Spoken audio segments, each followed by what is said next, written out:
Ted Wheeler is the sexiest man on Stranger Things, and let me tell you why.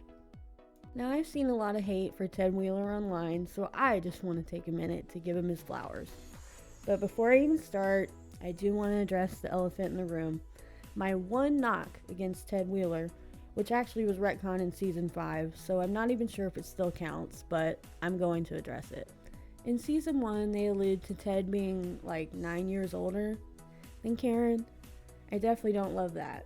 Now, I don't have a problem with a lot of age gap relationships. Basically, I think if you're 30 and up, you can date whoever.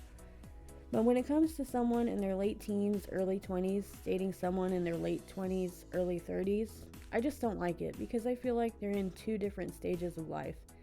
Even though there's not a lot of years in between, it just feels like lifetimes. And that's coming from experience as a 35-year-old who also went through the bad older boy phase. That would be my one knock against Ted, but like I said, in season 5, they did retcon it. When Max is taking Jane and Collie through Vecna's memories when he's in the high school, she comments that over there, Mr. Wheeler is feeling up Mrs. Wheeler, insinuating that they're in the same grade or at least within a year or two of each other grade-wise. At least I really hope that's what they're insinuating, or else we may have another problem here. I choose to believe that they retcon Ted's one flaw, and he is now canonically flawless. In all seriousness, I just really like Ted, and I wanted to take a minute to tell him, get behind me, and I'm gonna defend you. So if you want to hear why I think Ted is the sexiest man on Stranger Things, stick around. Chapter 1, Daddy Ted. Alright, so let's get my bias out of the way right away. I don't have a dad. Okay, I have a dad. I'm not a superhero or a savior. But he split when I was 3, and I'm 35 now, and I've only seen him about 10 times. So for all intents and purposes, no dad. So I can definitely acknowledge that a lot of my bias towards Ted comes from him being shown as what I think is just such a good dad. Ted is shown several times eating dinner with his family at the table, helping Mike with his tie, riding the Ferris wheel with Karen and Holly. He's always doing something with his family.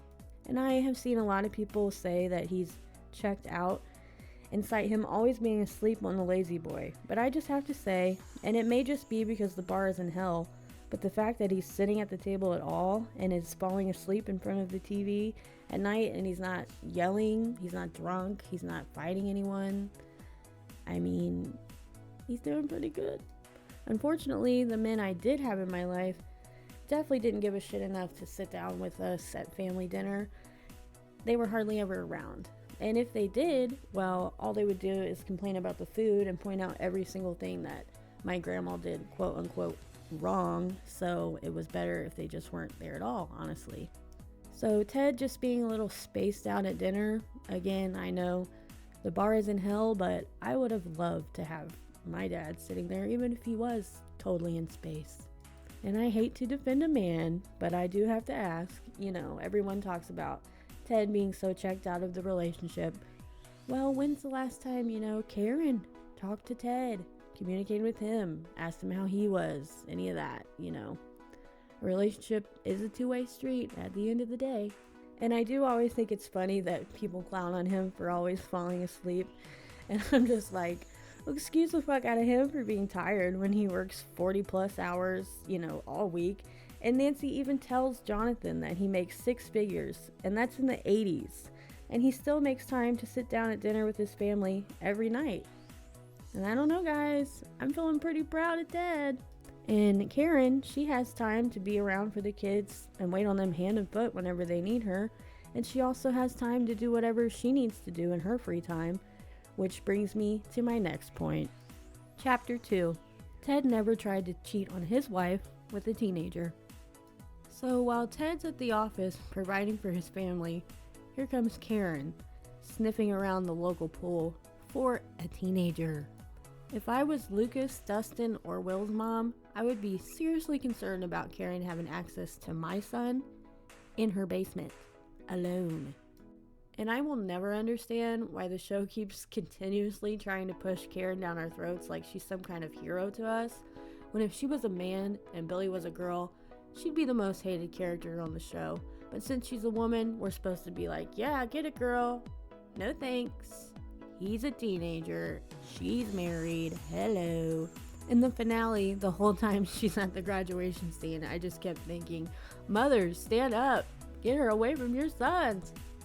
And to add insult to injury, when Karen is getting ready to go groom the teenager, we see Mr. supposedly checked out on the couch, holding his daughter, both asleep after watching TV together. And even Karen's ice-cold stone heart cracks, and she doesn't meet up with Billy. And we're all supposed to clap. Like, she didn't break up her family for someone who needed a bathroom pass 6 months ago. No, girl, you're just sick and twisted. So that's my defense of poor old Ted Wheeler. He may not be the flashiest, strongest, smartest, but he is hands down the best and the sexiest man on the show.